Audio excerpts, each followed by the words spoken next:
Good afternoon, welcome to News Connect. I'm Amritpal Singh. Well, this is a show in which we tell you what happened in the country and around the world in the day just going by. Well, the Prime Minister today inaugurated, or actually he laid the foundation stone of a slew of developmental and infrastructure projects. In fact, those projects were worth over 18,000 crore in Uttarakhand. We'll talk about that and much more, but first the headlines we're tracking at this hour.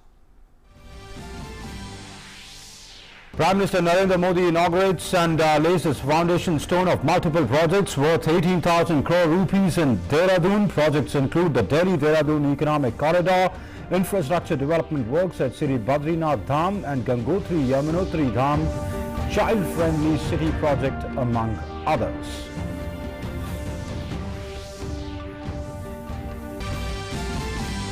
The Prime Minister says these projects will take India to new heights at the global level in future.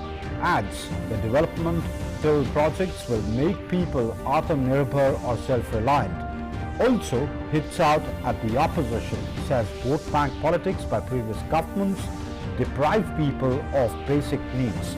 Says the government believes in the motto of Sabka Saath, Sabka Vikas. Says infra projects to help pilgrims to reach Uttarakhand faster. Two-day centennial celebrations of the Parliament's Public Accounts Committee begins. President Ramnath Kovind releases the centennial souvenir of the PSC. Vice President urges the members to ensure maximum attendance in Parliament committee meetings.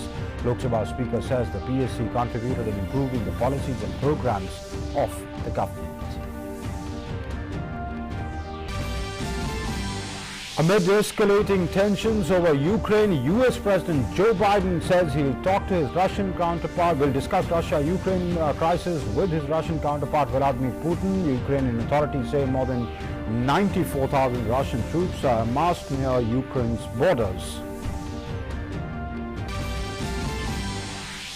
Emmanuel Macron says France and the Europeans are working on opening up a joint diplomatic mission in Afghanistan. Says such mission would enable their ambassadors to return to the country.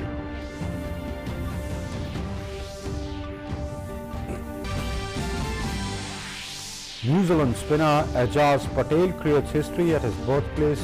Mumbai becomes the third bowler after Jim Larker and Anil Kumble to take all 10 wickets in an inning in Test cricket. In response, New Zealand all out in 62, trailed by 263 runs at the Wankhede Stadium.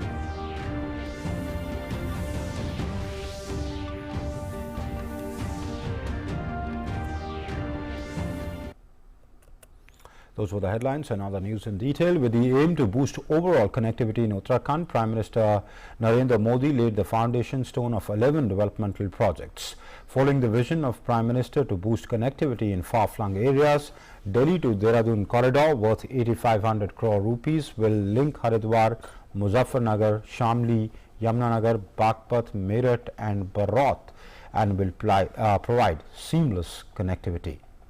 The Greenfield Haridwar alignment project, constructed at a cost of over 21,000 crore rupees and a link highway, will reduce travel time from Delhi to Haridwar as well.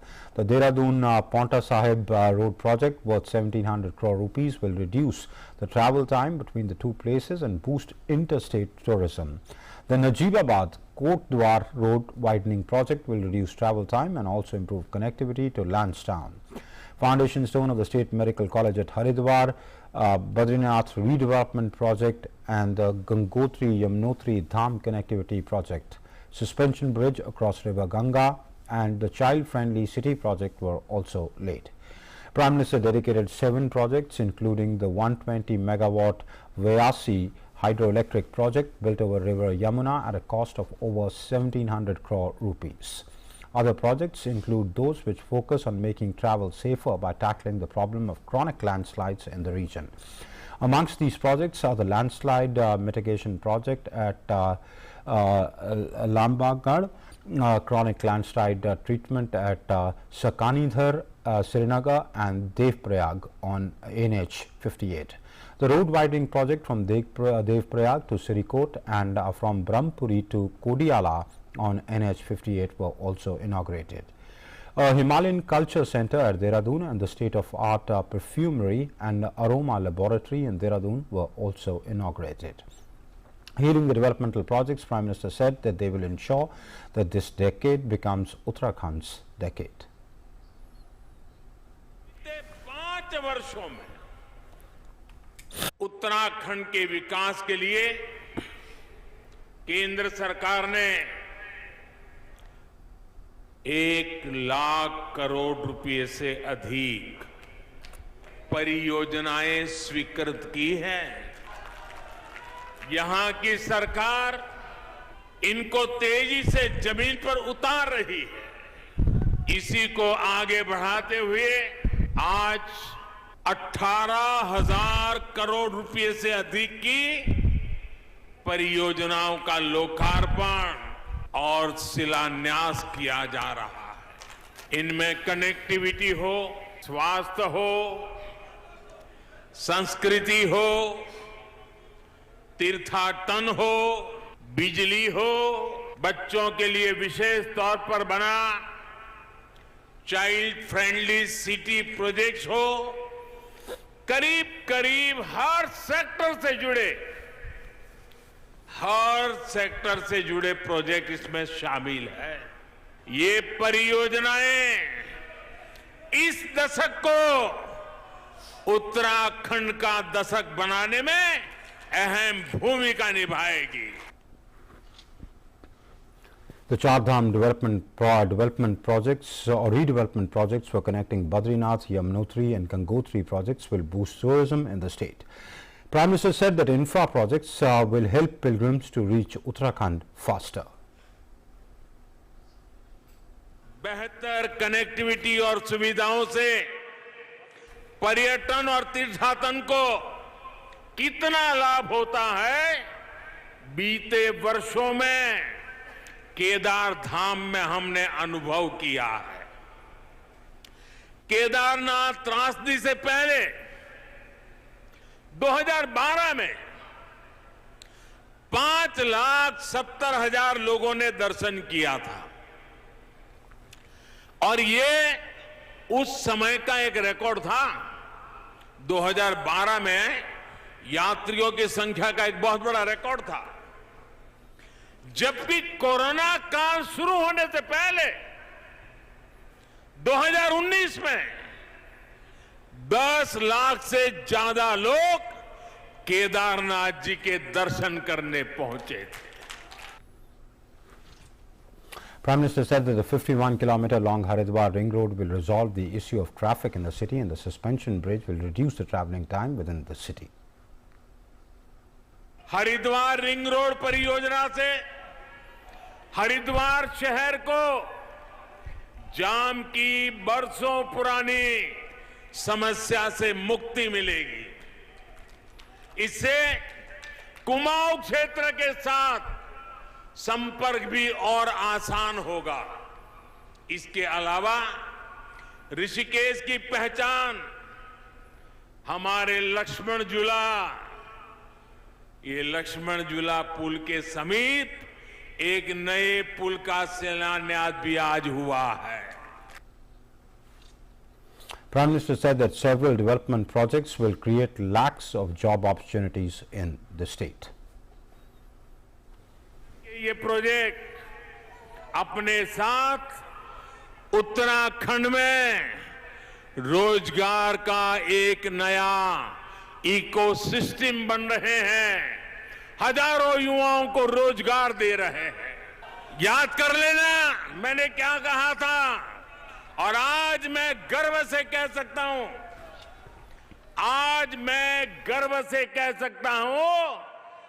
Uttarakhand का पानी और जवानी उत्तराखंड के काम ही आली। Slamming the work done by the previous governments, Prime Minister said that the central government built only 288 kilometers of national highways worth 600 crore rupees in Uttarakhand, whereas in the last 7 years, national highways of more than 2,000 kilometers have been constructed. पहाड़ों में रहने वालों का जीवन सुगम बनाना, देश की सर्वोच्च प्राथमिकताओं में से एक है, लेकिन दुर्भाग्य से दशकों तक जो सरकार में रहे उनकी नीति और रणनीति में दूर दूर तक ये चिंतन कहीं नहीं था। उनके लिए उत्तराखंड हो या हिंदुस्तान के और क्षेत्र, उनका एक ही इरादा रहता था, अपनी तिजोरी भरना, अपने घर भरना, अपनों का ही ख्याल रखना। On arriving at the venue in Dehradun, Prime Minister Narendra Modi took a tour of an exhibition showcasing the upcoming projects. He inspected the model of upcoming Delhi-Dehradun fully access-controlled economic corridor. Starting from Delhi's Akshardham, the 210-kilometer-long corridor will link Dehradun via Saharanpur. It will also connect Haridwar by a link highway of 51 kilometers. The Delhi-Dehradun corridor will also link the 30-kilometer-long Eastern Peripheral Expressway junction to Dehradun. The expressway will be completed by December 2023. The third part of the expressway will have Asia's largest wildlife elevated corridor of 12 kilometers for unrestricted wildlife movement and a 340-meter long tunnel. Prime Minister also inspected models of wayside amenities of the expressway. The side amenities include restaurant facilities and charging stations. Models of other major projects, including the 8-lane expressway of Delhi-Mumbai corridor, are on the display. Delhi-Vadodara Animal Passage with underpass and overpass and 8-lane tunnel built along the Mukundra Hills on Delhi-Vadodara Expressway are also displayed. Prime Minister also saw the model of the Vyasi Dam project on Yamuna River, which will generate hydroelectricity and create lakhs of employment opportunities for the youth.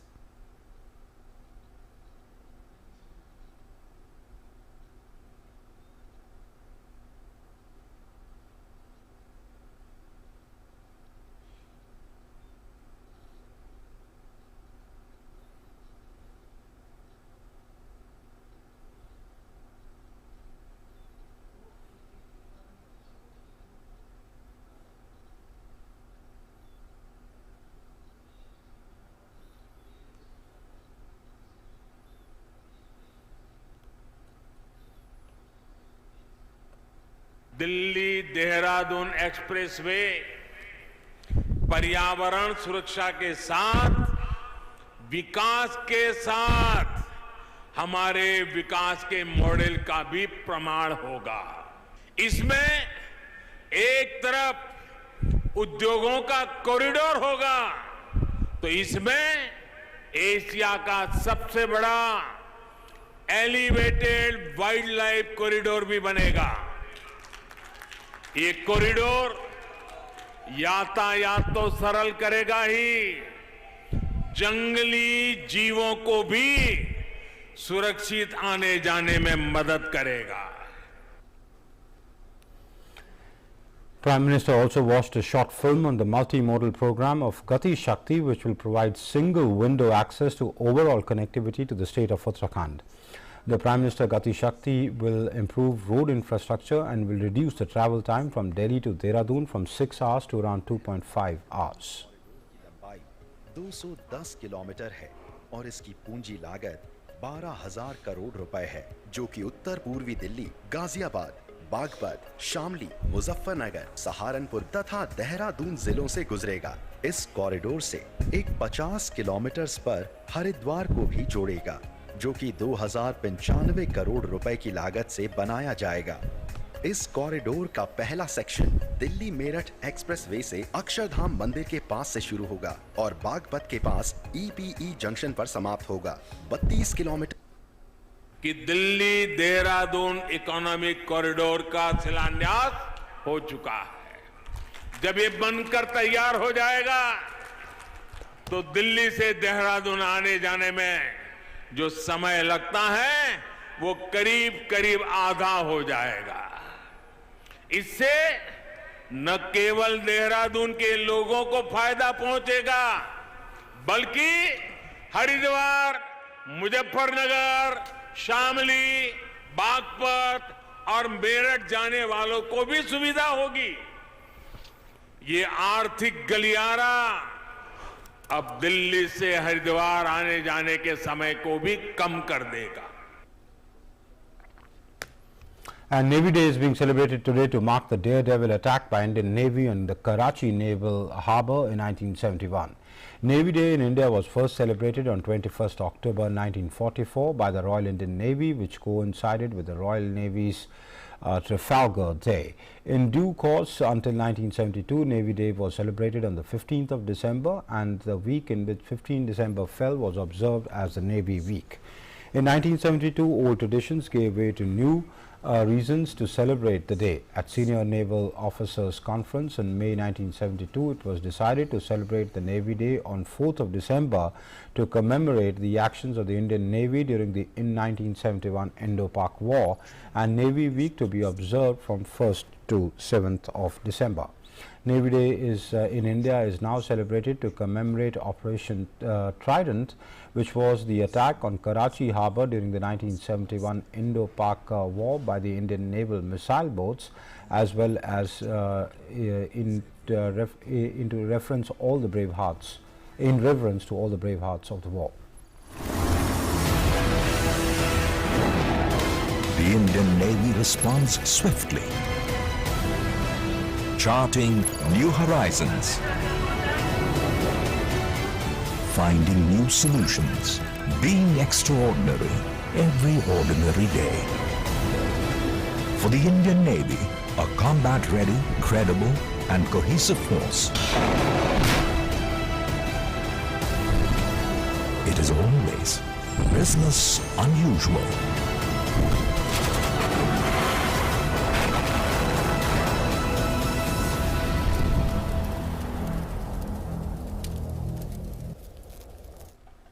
And President Ramnath Kovind has extended greetings to all the Navy personnel, veterans and their families on the Navy Day.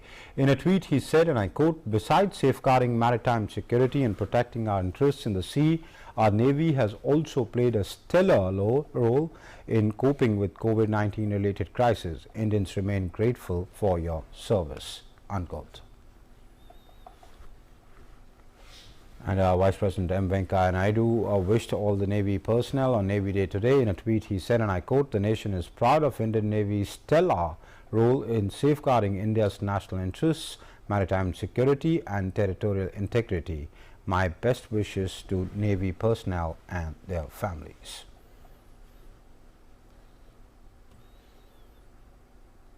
Prime Minister Narendra Modi also greeted people on the Navy Day. In a tweet he said, and I quote, "We are proud of the exemplary contributions of the Indian Navy.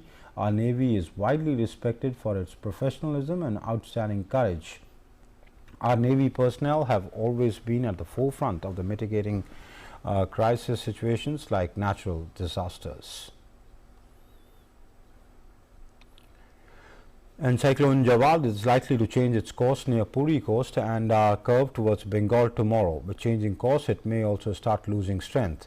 It could cross the Bengal coast in the Sundarbans as a deep depression, while it had earlier been predicted to hit land today morning. IMD said it could now change direction after getting close to Puri at noon on Sunday.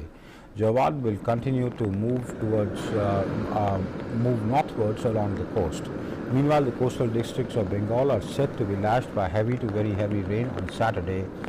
Kolkata and the rest of South Bengal could receive intense showers on Sunday.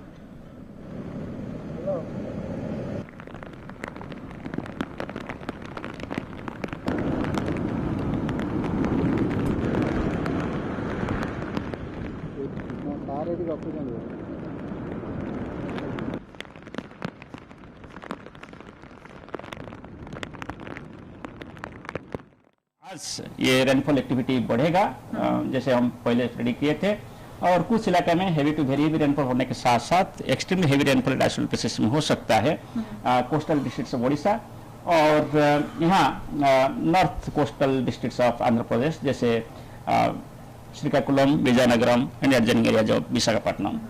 Waste Bengal में अभी भी cloud मास आगे बढ़ रहा है और यहाँ भी आज और कल बारिश हो सकता है और आइसोलेटेड प्लेसेस में heavy to very heavy rainfall हो सकता है। 5 तारीख मध्याह्न तक जब ये नॉर्थ ईस्ट वार्ड मूव करेगा एलोंग ओडिशा कोस्ट, तब ये धीरे धीरे वीक होने लगेगा और ये साइक्लोन स्टॉर्म वीक होकर जब ओडिशा कोस्ट तक पहुंचेगा एक डीप डिप्रेशन में परिणत होगा।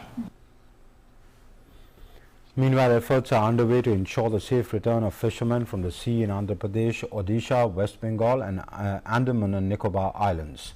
Cyclone shelters have been readied and evacuation of people from low-lying areas is being carried out.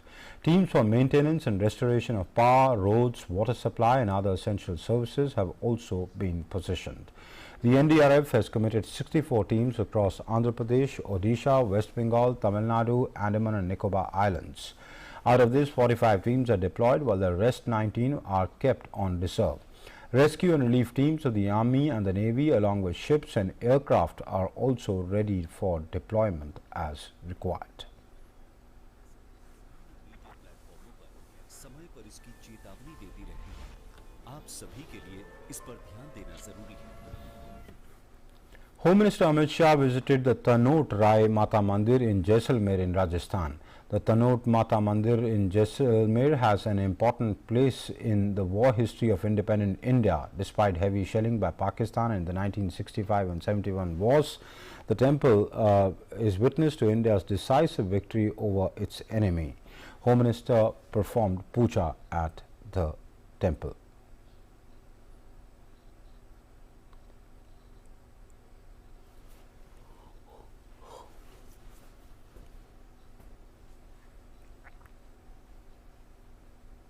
And India's first line of defence, BSF, is celebrating its 57th Raising Day in Jaisalmer. To mark this historic occasion, Home Minister Amit Shah is on a 2-day visit to the international border in Jaisalmer.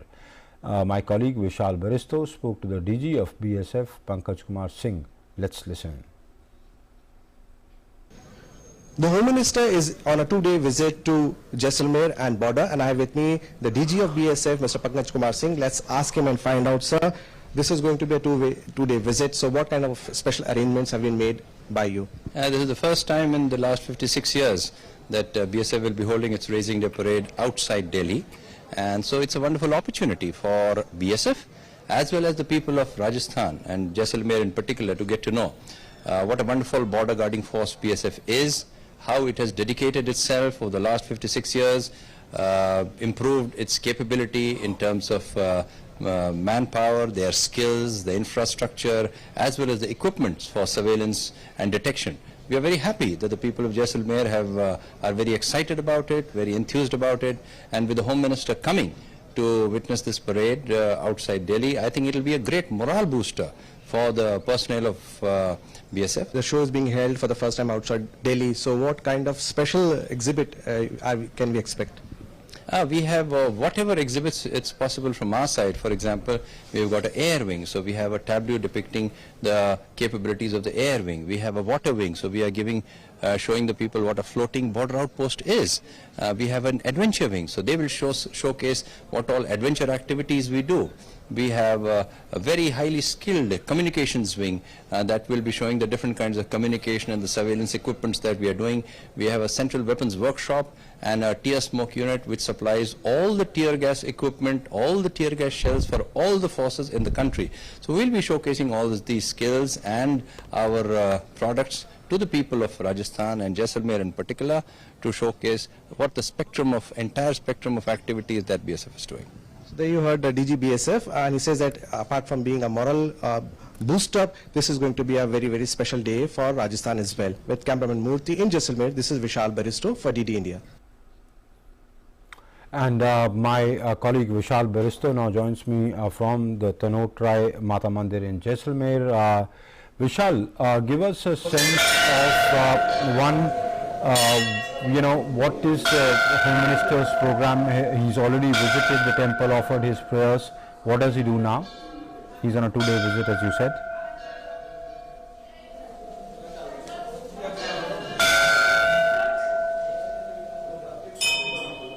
Well, absolutely. A very good evening to you, Amrit. This is the first time that a Home Minister would be visiting the soldiers at the borders, and it's a very proud moment for our first line of defense, which is also the finest force in the world as far as border guarding is concerned. I'm here at the Tanot Rai Mata Mandir, as you can see.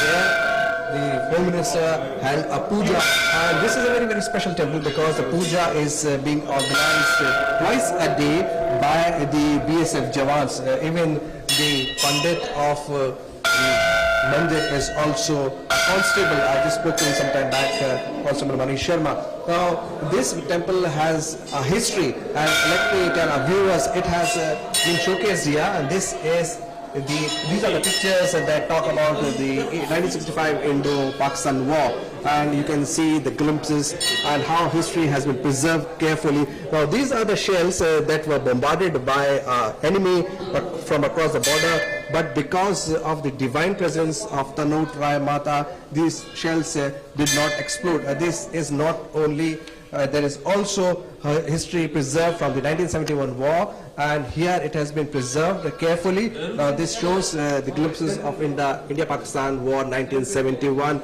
and how bravely the Border Security Force along with Indian Army and Indian Air Force defeated the nefarious design of our enemy. So this is a very, very special temple, and not only for the armed forces but also for the general public and civilians also. They throng this place and they perform puja here and they take the blessings, seeking blessings of Tanot Rai Mata. Amrit? Okay, Vishal, I was listening to the interview you did with the DG BSF, where he said that this is the first time that they are holding their Raising Day out of their headquarters in Delhi. What is the reason behind holding the main celebrations of the Raising Day in Jaisalmer?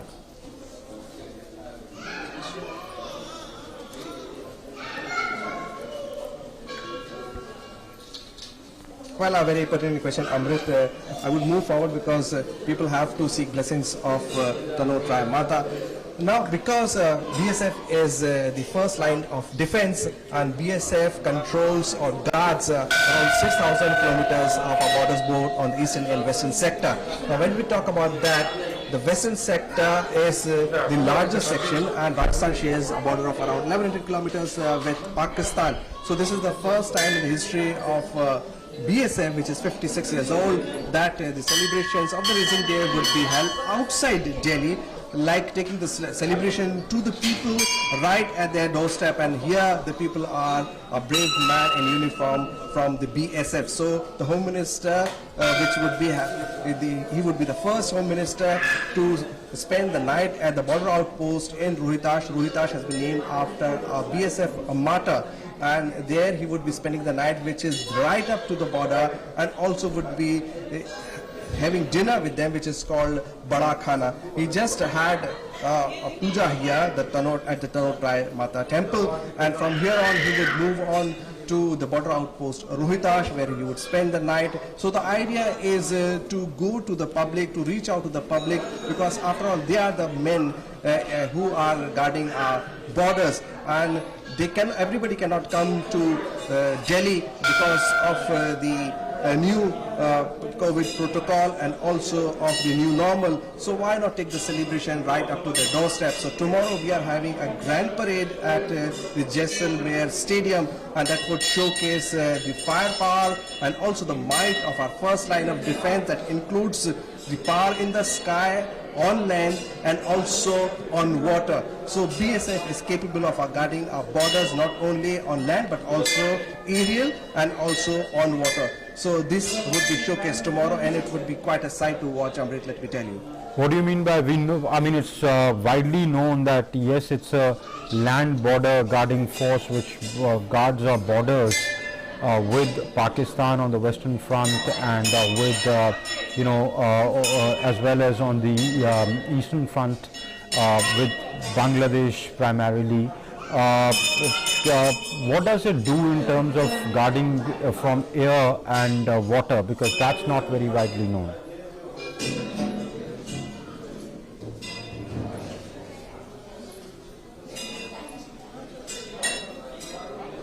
Well, absolutely. this is something very new because mostly border security force on the western front right up to Kashmir, it is land only, but there are certain patches, especially in the eastern side, on the side of the Bangladesh, where you have the delta area, the riverfront. So the BSF now has special motorboats and special equipments to guard floating borders, and you also have floating borders not only in Bangladesh, also in the Bangladesh area, like the one Dauki River, which the Prime Minister also mentioned in his Mann Ki Baat. It's crystal clear water of the Dauki River, but that is also a floating border that we share with Bangladesh. So the land, which is very tough, extreme heat conditions here in Jaisalmer, then extreme cold conditions there in Kashmir, and also on the eastern front where you have water. So all the three borders they have to guard, and different terrain, so they would be showcasing their strength and their firepower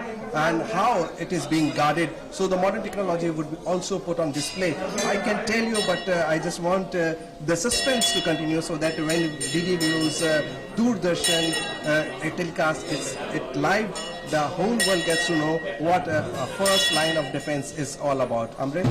Okay, we'll wait for that, Vishal, but before I let you know, my curiosity gets the better of me. Tell us, what does the BSF do in aviation?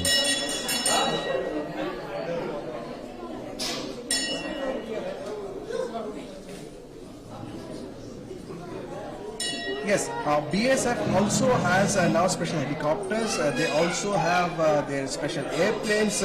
So dedicated to border security force alone. Now you already know that being a defense correspondent, you understand that even Army has its air wing. Same base, the BSF also has its specialized air wing dedicated only to our first line of defense, and also the special equipments to guard our borders, which are floating borders, as I mentioned, there on the eastern sector. And also we have, Camel has always been the long-standing friend of BSF, especially on the western border that includes Gujarat and Rajasthan. But now we have sand scooters also, so the technology is also taking a huge role in guarding our borders, modern technology, because it has been the vision of the Prime Minister that modern technology should also be there, and Make in India is also making a lot of covering a lot of ground as far as providing technology and support, machinery support to our armed forces. So that all would be displayed tomorrow, and that would also showcase the women power in BSF, and how the women commandos, the women border security force personnel are also playing their role and playing in a very, very effective manner. All right, Vishal, we'll leave it there. Many thanks for joining us and giving us this update and reporting from Jaisalmer. Thank you. And Union Finance Minister Nirmala Sitharaman addressed the 64th Directorate of Revenue Intelligence Founding Day in New Delhi. She appreciated the task being carried out by the DRI officials and called upon them to be more active in preventing drug smuggling and detecting toxic waste that come into India in time. The range of things through which the economy is under threat is widening, are getting even more difficult to detect. But even then, I appreciate the DRI in keeping itself really on its toes, that you were able to detect.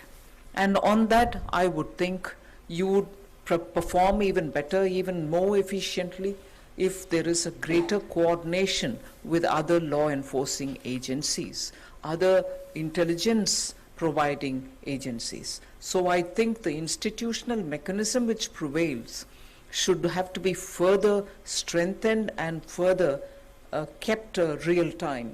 Rather than just reporting to and fro, it should be so real time that you benefit from that kind of an exchange. Union Minister Anurag Singh Thakur participated in the inauguration ceremony of the Founders Week celebrations of the Maharana Pratap Education Council in Gorakhpur. The minister said that the state has witnessed the establishment of several medical colleges under the leadership of the Yogi government in record time.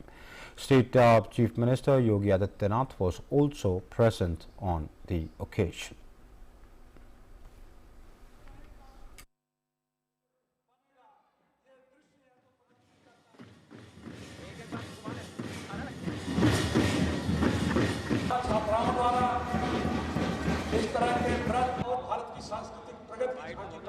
सकते हैं, उसी प्रकार महाराणा प्रताप शिक्षा उत्तर प्रदेश में गिने चुने medical college थे, लेकिन आदरणीय योगी आदित्यनाथ जी के आने के बाद रिकॉर्ड समय में जितने आजादी से बाद आज तक, मैं कहूं कि जो 2017 की मैं बात करता हूं, अगर उससे पहले जितने मेडिकल कॉलेज थे उतने ही इन 5 वर्षों में मोदी जी और योगी जी ने उत्तर प्रदेश में बनाने का काम किया है।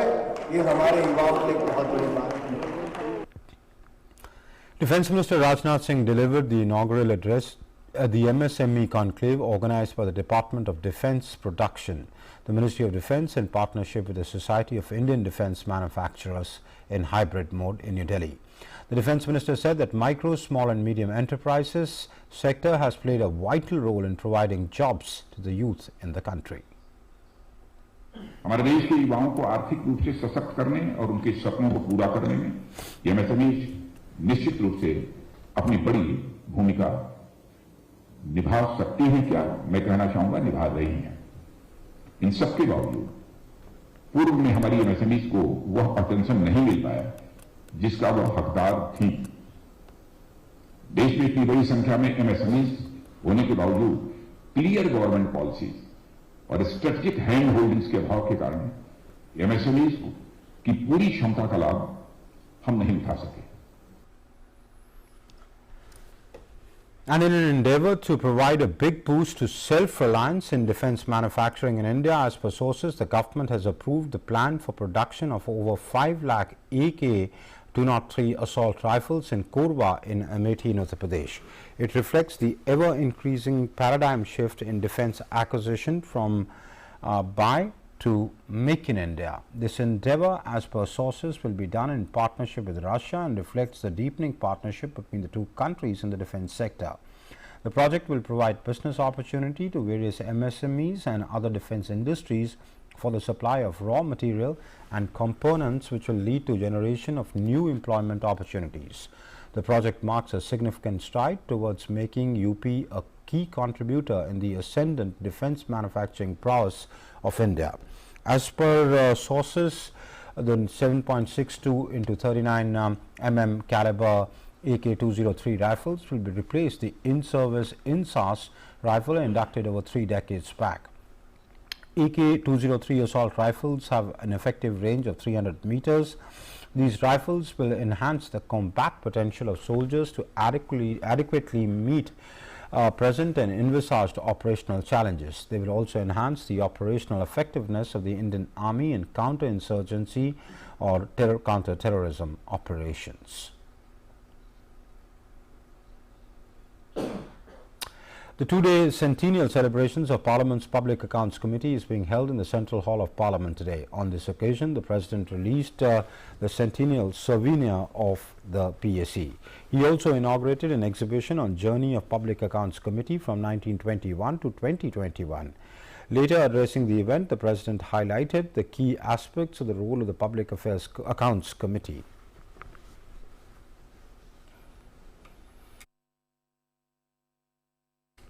Vice President M. Venkaiah Naidu said that the committees of Parliament must be strengthened. He added that the members of the committees should ensure maximum attendance during their respective meetings.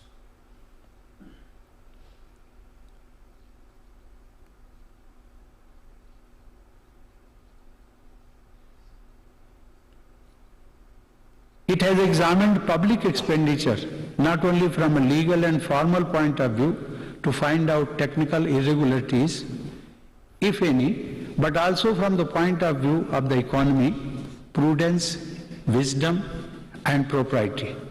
It has no other aim than to bring to notice any cases of waste, loss, corruption, extravagance, inefficiency. If more paise out of every rupee coming from honest taxpayers are reaching those in need, and also for nation-building initiatives, the PAC and its members have played a large role in the process. Well, that was the President, Ramnath Kovind, and as we said, Vice President M. Venkaiah Naidu also said that the committees of Parliament must be strengthened. He added that the members of the committees should ensure maximum attendance during their respective meetings. I personally feel the committee system must be strengthened further. The attendance in committees must improve further. The other day, I have noticed that many of the committees, half of the members do not attend. So maximum attendance, unbiased discussion, and also trying to be partners in development along with the government, along with the parliament, that should be the motto of these committees. Everyone should utilize this occasion. Second suggestion of mine is the parliament should meet minimum 100 days a year. Earlier, Lok Sabha Speaker Om Birla said that the Public Accounts Committee is the only committee of the Parliament which regularly takes guidance from the Comptroller and Auditor General, that's the CAG.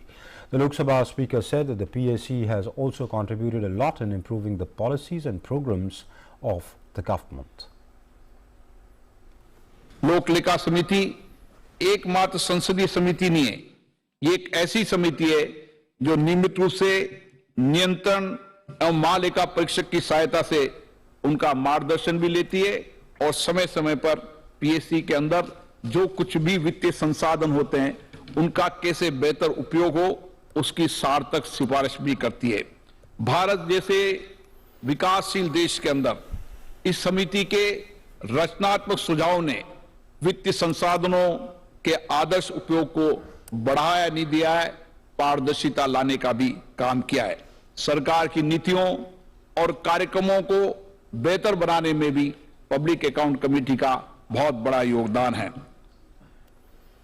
India's COVID-19 vaccination coverage has crossed the 126.44 crore mark, with the administration of over 73.63 lakh vaccine doses in the last 24 hours. Cumulatively, 126 crore 53 lakh 44,975 beneficiaries have been vaccinated across the country so far.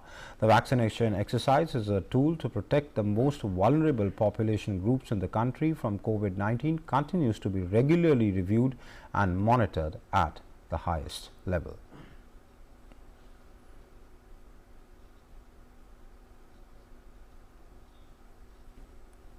A case of highly contagious Omicron variant of corona has surfaced in Jamnagar in Gujarat. Additional Chief Secretary of the State Manoj Agarwal said that the infected person has been isolated and he is being monitored.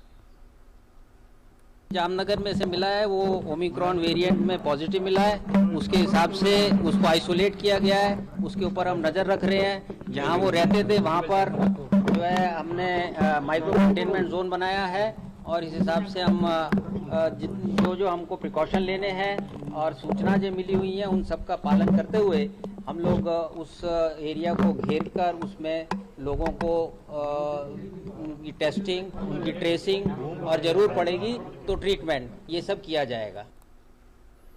US President Joe Biden said he was going to have a long discussion with Russian President Vladimir Putin about the Russia-Ukraine crisis and that he would not accept Russia's red lines.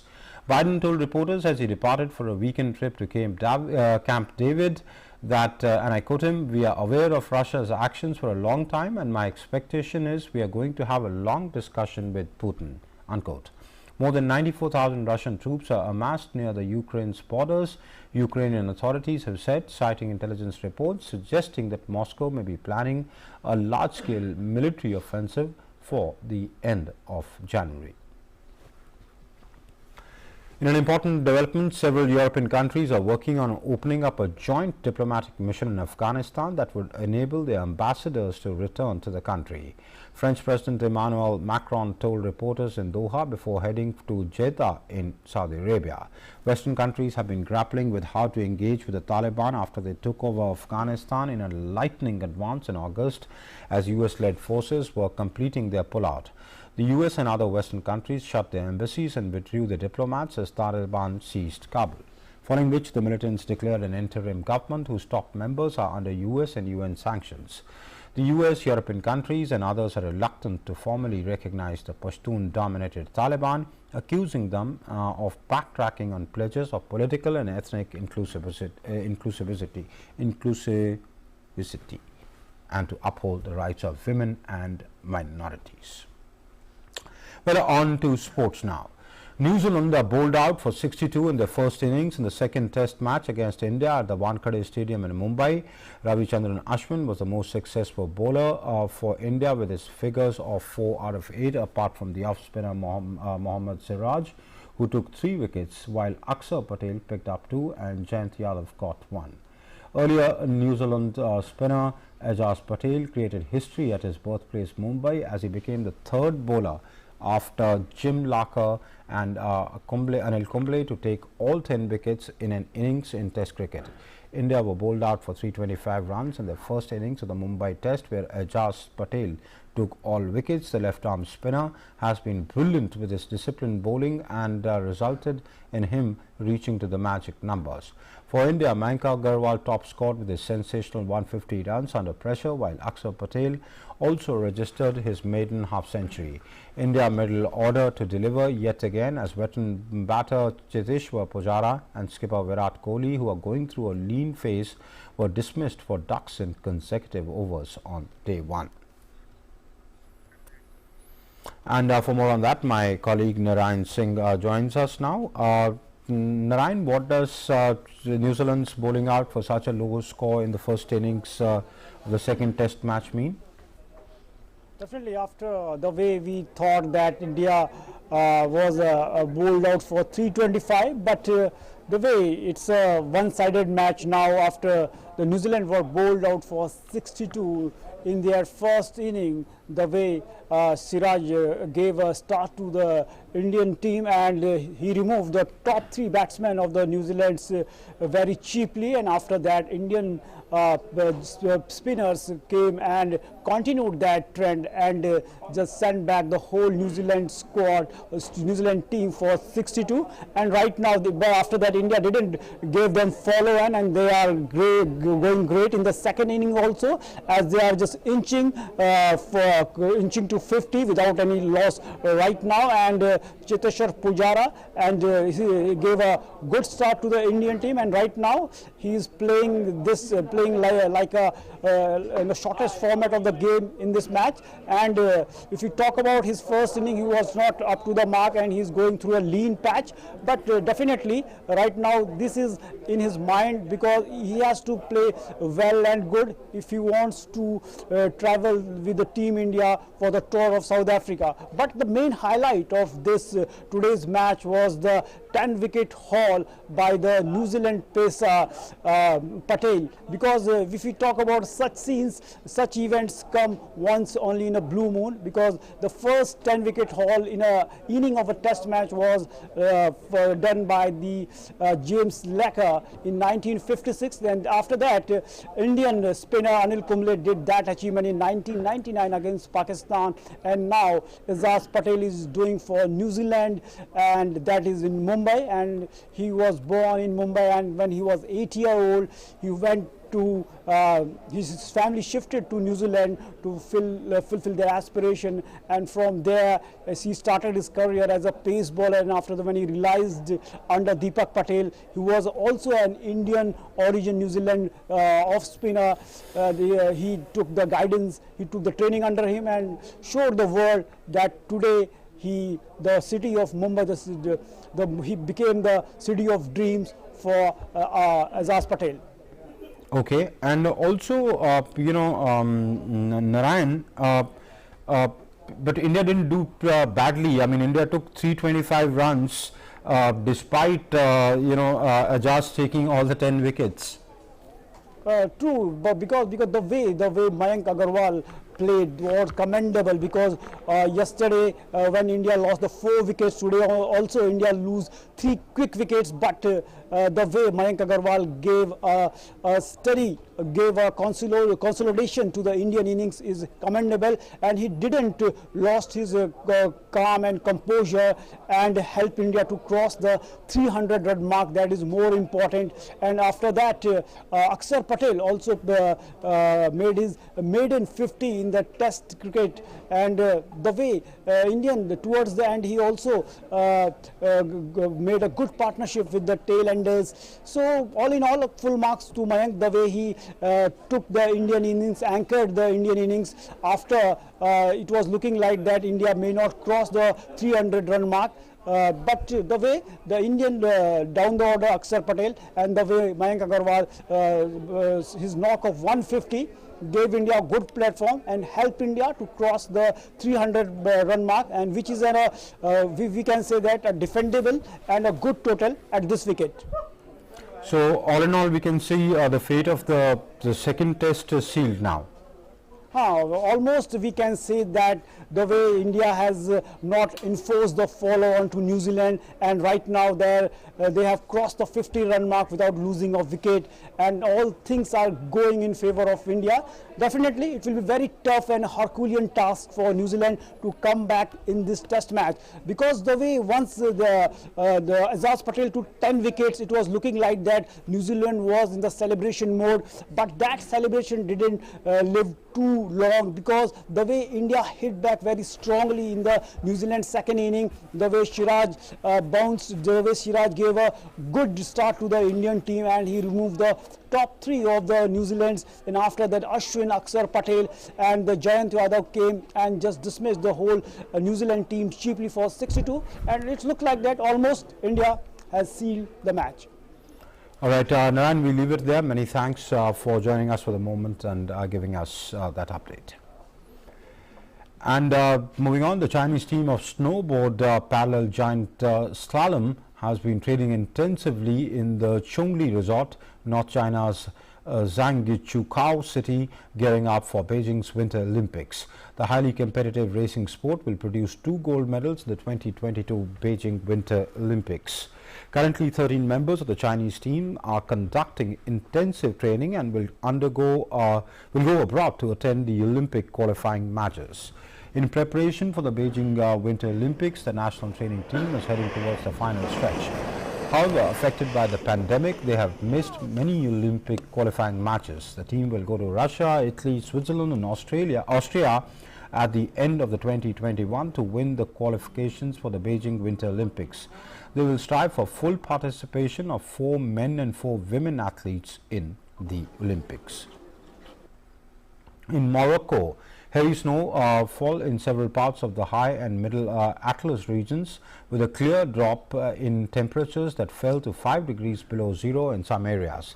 The authorities are harnessing all means to ensure coordinated and effective interventions which would secure traffic in the middle Atlas region, where citizens are stranded on for more than 1,800 kilometers of roads which are subject to closure due to the snowstorms. Hollywood action movie star Sylvester Stallone, who has been painting since at least 1966, put some of his artwork on display at the German Museum on Friday. Entitled A Retrospective on the occasion of the 75th birthday, more than 50 of his colorful and outspoken works are currently being shown at the Osthaus Museum in Hagen, south of Dortmund. The museum is, in a statement, said, and I quote, "Stalin's paintings are on the one hand action-packed and expressive like his films, and on the other hand subtle and multi-layered in their statements. Painting has been a close and constant partner of Sylvester Stallone's creative expressions for the past 55 years, with his artistic output fueling his cinematic work and vice versa," unquote. His artwork in Hagen will be on display till the 20th of February 2022. Born in New York in 1946, Stallone found fame with the 1976 Oscar-winning boxing film Rocky, soon becoming one of Hollywood's biggest action movie stars. And Christmas fans throughout Taiwan flocked to New Taipei to welcome this year's festive season on Friday for the opening of a yearly Christmas-themed installation. The main attraction this year at Christmas Land was a 8-meter-high Lego-themed balloon Santa carrying a bag fully packed with happiness and peace. Visitors gathered near the giant Santa, some posing for photographs as Christmas lights sparkled around them. Well, that's it then in News Connect. Thanks for watching. Have a good day. Namaskar.